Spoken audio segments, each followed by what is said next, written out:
I am a huge nerd when it comes to storytelling, whether it be books, movies, anime, or otherwise. I'm sure I'm not alone in saying that the most engaging pieces of fiction are those that emphasize their characters, the stories that unabashedly showcase the kind of personalities that permeate its world and provide the audience with questions to ask, feelings to relate to, or create moments that stick with us forever.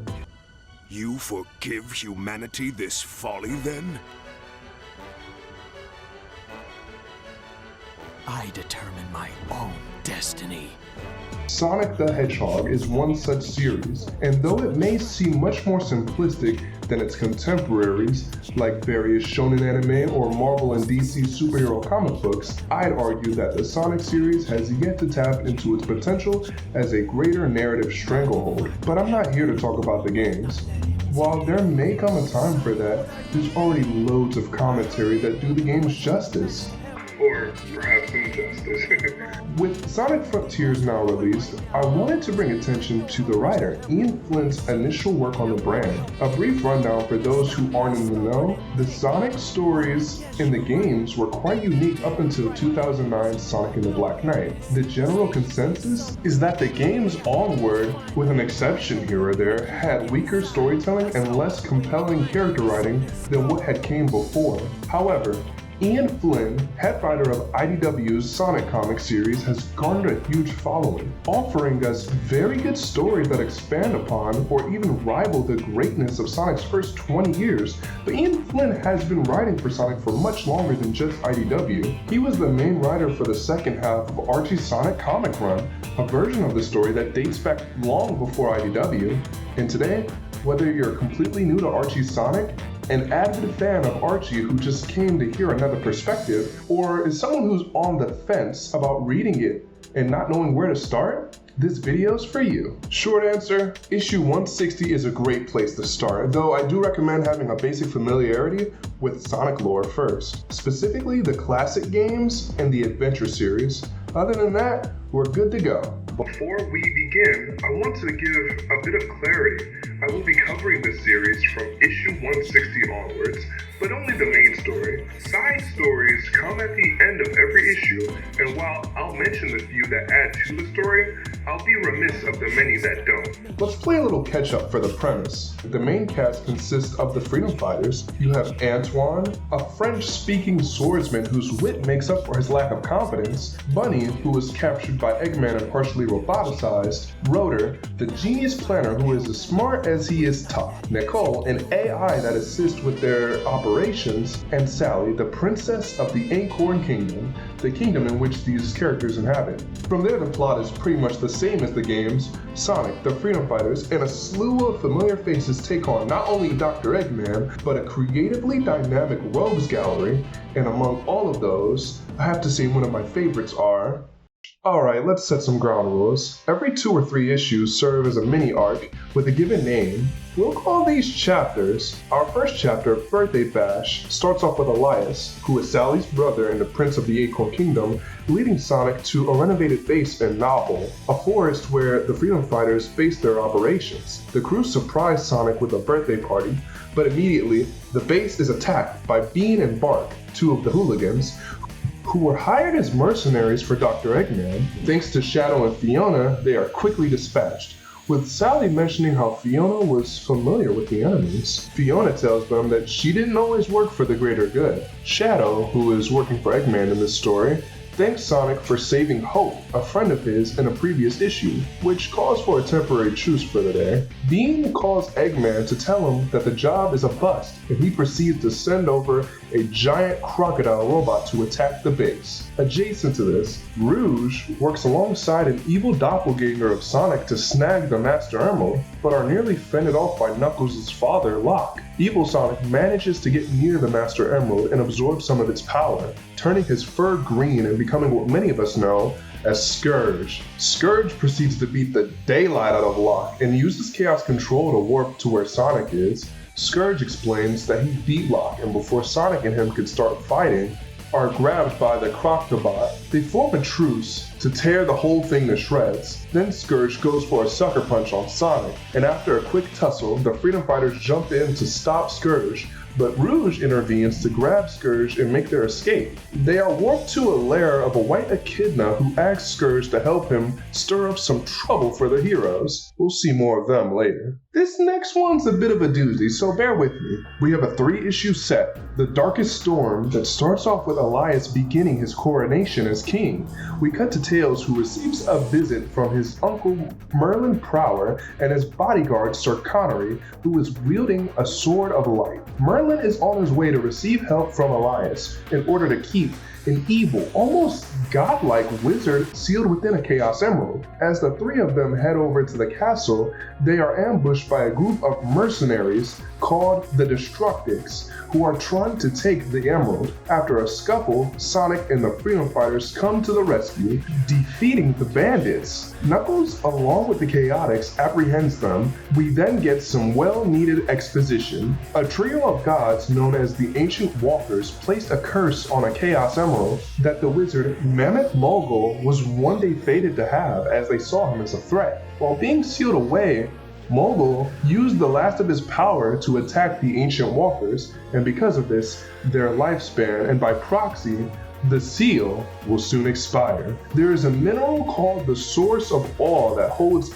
enough energy to maintain the seal, and it is crafted into the crown and the sword of the Acorn lineage. Elias eagerly hands over the crown, but Sally mentions that the sword was given to orphans of Arachnis. Elsewhere, Eggman and his robotic daughter Mecha are working on the Egg Rapes, a machine of 1,000 pods that siphon energy from people held captive within them. A group of spider ninjas break into his lair, use the power of the grapes to open up the Silent Zone where the Ancient Walkers reside, use the power of the sword to destroy them, and unleashes Ixis Naugus from the Silent Zone. Since the Walkers are no more, Mammoth Mogul is freed from the Emerald. Mogul quickly overpowers everyone in the castle, takes the crown, and heads over to free his minions from the Acorn prison so that they can begin the search for the sword.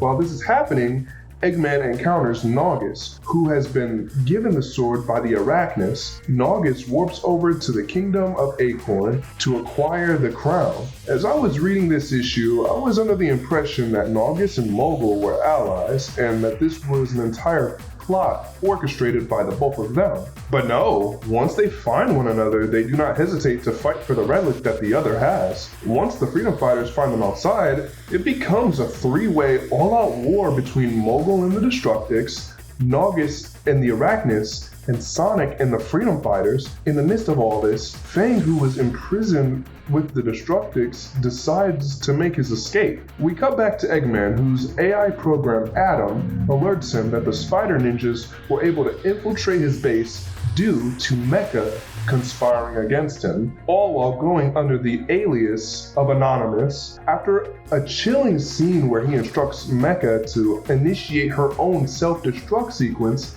he contemplates on how best to deal with Naugus and Mogul, as he also finds their power a threat. Back to the battlefield, Mogul acknowledges Naugus, saying that he is indeed gifted in the arcane arts. Naugus hastily tries to persuade Mogul into being one of his henchmen, and Mogul is so freaking badass that he tells Naugus, "Do not pretend to be on my level. You're not that guy, pal." Hell, even Merlin's like, yeah, no, Mogul is just toying with this guy at this point. And he and Sir Connery attempt to grab the sword while Mogul is folding Naugus. And well, an attempt is certainly made. Realizing how powerful Mogul is, Naugus asks him, how did that come to be? Mogul shares his backstory in which he was always powerful, but had to learn how to control his magic. Eventually, he gained a following and became Ixis Mogul, but was defeated in an era called the Forgotten War. Realizing that Mogul is his superior, he hands the sword over to him, and they team up against the Freedom Fighters. The third and final issue of The Darkest Storm starts off with Sonic in the midst of battle with his usual quips. Actually, I've probably failed to mention, but Sonic's quips are written all over this story. It's very akin to the character writing given to him in the games before the 2010s. It's one of those things that made me agree with Izuka's statement of Ian knowing Sonic's voice. His quip to Sally in the battle is in reference to an earlier infamous scene where she was acting like a selfish, annoying little Back to the battle though, Sonic and Elias attempt to take the crown from Mogul, and an attempt was made. And then, dear God, Connery, who is filled with pure, unadulterated badass, takes up arms against Mogul with a sword of light created by the ancient walkers themselves. Swing after swing, Connery gives everything he's got to take down Mogul. With no other choice, he channels all of his life force into the sword of light and strikes Mogul, unable to destroy him, yes, but able to destroy both of the relics in one fell swoop, made from the source of all, at the cost of his own life. Before the Freedom Fighters could apprehend Mogul in August, Eggman swoops in on the Egghawk and fires warp lasers at them that transport whoever's hit straight to the Egg Grapes. Eggman begins to boast, promising Sonic that while he's not after him today, he will be back to destroy him once his plans are complete. Later on, they give proper burial to Connery, and Elias, shaken up about the loss of one of his kingdom's strongest warriors, has Sonic reaffirm him, stating that Connery would not just give up because an ally died, so why should they? The issue almost ends on a high note, but then we cut to Eggman's lair, which now houses all of the villains in Egg Grapes. Throughout this entire mini-arc, this entire chapter, there has been someone speaking, almost narrating in regards to a plan playing out as they intended. It's revealed to us that Adam was the true Anonymous and the one orchestrating this entire plot to have the Ancient Walkers, Eggman, and Sonic all destroyed in one fell swoop. The Darkest Storm is a very good chapter of Ian's run with Archie, as it's the first look into how well Ian can synergize character writing, stakes, lore, and build up onto later material while also maintaining the authentic Sonic feel for his stories. I'd argue that the Rogues Gallery is probably one of the best parts of Archie Sonic because the recurring villains, as you will see later on, are just as, if not more entertaining than Eggman in some cases. I will say, my only gripe was how bloated the lore was, and it was a bit hard to simplify, but I don't fully blame him, as that is a side effect for writing for an ongoing story. So props to you, Ian, if you're watching this. So here's the first look we'll have at a single issue. This issue is one of the best examples of a rising action I've read by far. So Rouge, whom we haven't seen since the birthday bash,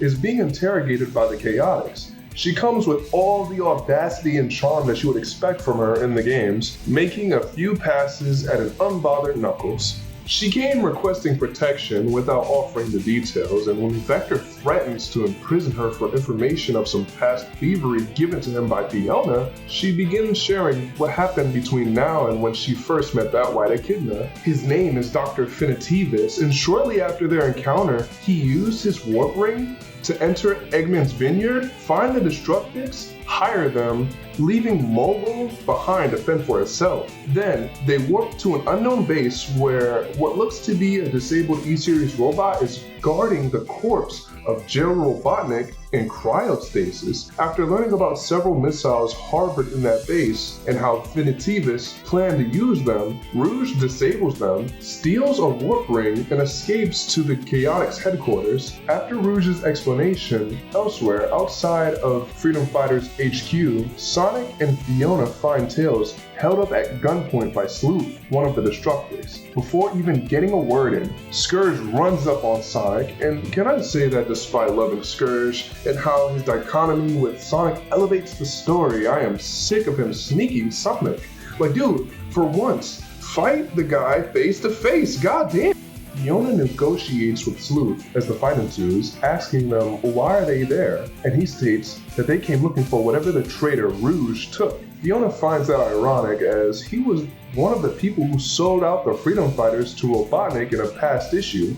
He retorts that being a traitor is an irony all of our own. This is when things get intense, because while Sonic and Scourge are fighting, Scourge plants seeds of doubt in Sonic's mind, stating that Fiona is actually in love with him, and that she's using her relationship with Sonic as a ruse. Sonic becomes absolutely livid and is ready to pummel Scourge as he makes another dig at Sonic for his bad luck with women. We'll touch on that later. Fiona calls over to Sonic saying that Sleuth agreed to leave with Scourge as long as they get the warp ring Rouge stolen from Dr. Finitibus. Sonic rushes over to Chaotix HQ and back with the ring and tells them to book it. After that, Fiona attempts to reassure Sonic that whatever Scourge said to him was all a lie. Tails looks eerily worried and Sonic, disgruntled, lets it go and returns with her to Knothole. The issue ends with Julie Sue, a love interest for Knuckles in this universe, confronting and threatening Rouge to stay away from Knuckles,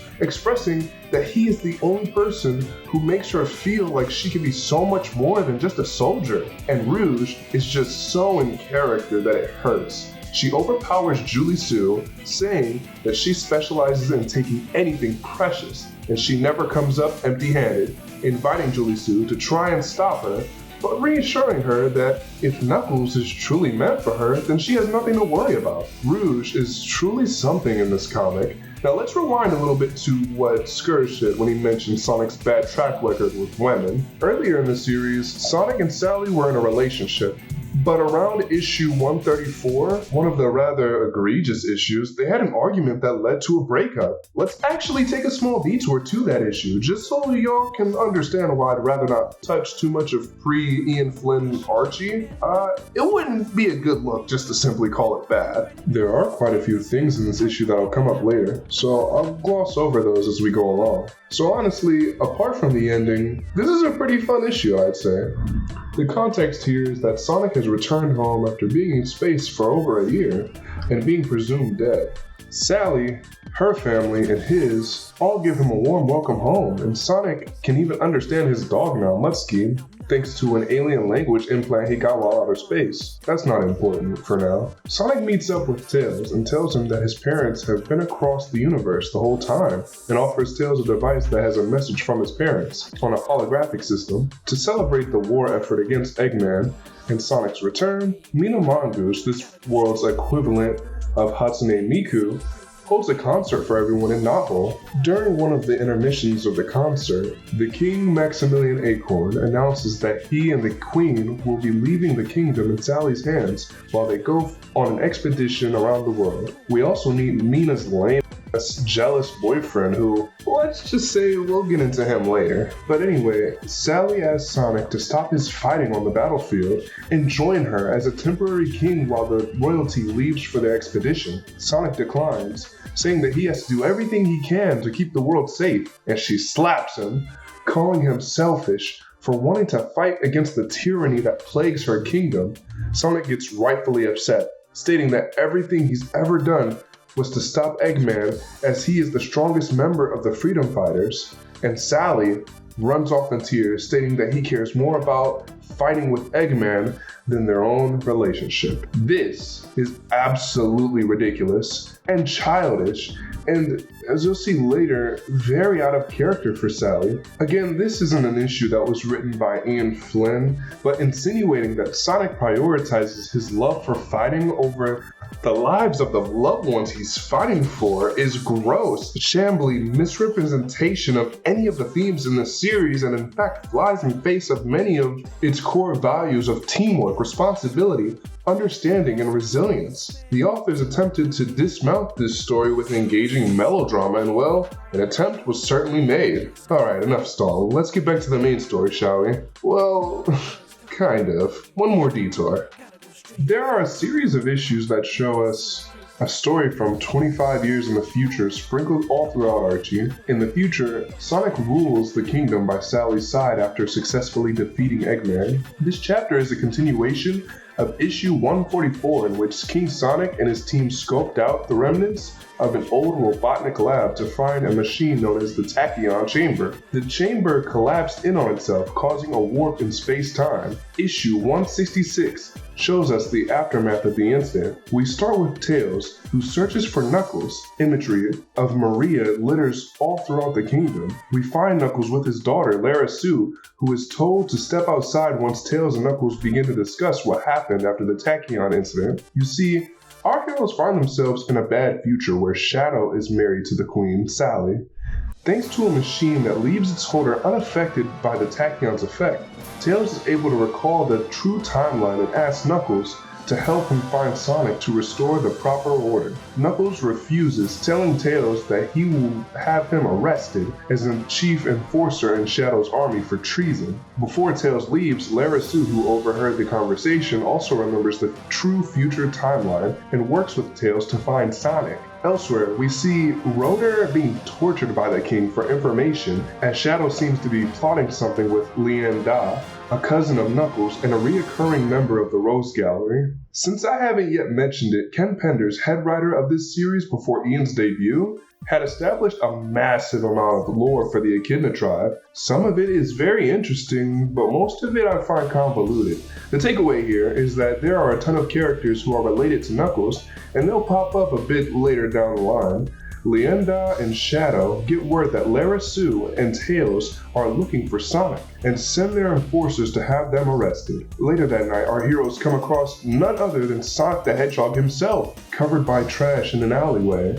Sonic and Tails reconvene, with Tails informing Sonic that he was able to keep his wife and kids safe from the effects of the Tachyon Chamber. While Sonic is relieved by that news for Tails, he breaks down, coming to grips with the fact that Sally was never his wife in this timeline, and therefore his children are gone. After comforting Sonic, Tails plans to restore things to how they were, by defeating Shadow and having Sonic retake his place as king. Lara Sue tells them both to get a move on, when they are immediately met with the enforcers and their chief Knuckles, arresting all of them on sight. Lienda gloats about their arrest to the living roboticized skull of her disapproving grandfather Dimitri, while her child listens in. Meanwhile, we find Sonic and co are locked up with Rotor when Knuckles comes down to their cell, and after getting scolded by his own daughter, releases them, reassuring the team that this had been a part of his infiltration plan all along. Tails will hack into the castle security, Knuckles will get Sally to safety, Lara Sue will get Rotor to a hospital, leaving Sonic to take on Shadow. Once the battle commences in the throne room, Shadow beats Sonic, claiming that he is no longer in his prime. Suddenly, Lara Sue swoops in, revealing her chaos abilities, and is able to match Shadow blow for blow. She uses chaos control to seal Shadow in a time lock that she claims will hold him for several generations. With the day saved, Knuckles returns home with his daughter, and Sonic reignites the ember of passionate love with Sally that was lost to the Tachyon Chamber's effect, asking her to once again bear his children. I feel that this future segment that we will see from time to time is a welcome break from the main segment, giving writers a chance to brainstorm ideas for upcoming issues while also feeding the audience a delightful tale of the next generation concurrently. Alright, hopefully those smaller stories have been able to keep your interest thus far, because after this chapter, I assure you, we're diving headfirst into the most iconic bit of this review. But let's not get ahead of ourselves just yet. We've got some lore to tackle. This story begins in Rotor's lab. A freedom fighter, Tommy Turtle, has ruined Tails and Rotor's research on nanites. Nanites are microscopic machines that can form together to create just about anything or used to disrupt other machinery. We switch to Eggman, who is in the process of deleting Adam, whose role as Anonymous has been discovered. He recalls some events following Sonic's return party in issue 134 and recaps the events in the Darkest Storm chapter. Remember when Rouge mentioned the Egg Vineyard in issue 165? Well, Eggman reveals footage that it was Adam who set Mogul free. As Eggman sits in his chair, distraught that he yet again has been betrayed by another family member, Adam evades deletion and captures him in the body of Tommy Turtle, who had nanites planted inside of his shell. Suddenly, back at Rotor's lab, Bunny's robotic limbs begins to go haywire, attacking everything in the lab, but the Chaotix quickly take care of it. However, this was a distraction orchestrated by the nanites, controlled by Adam, as Sonic's roboticized father, Chuck, knocks Tails out and begins to take him to Adam's beacon, with Sonic following closely behind. At the beacon of the city, created by nanites, Shadow meets with Eggman, wondering why he has been given orders that contradict an earlier objective.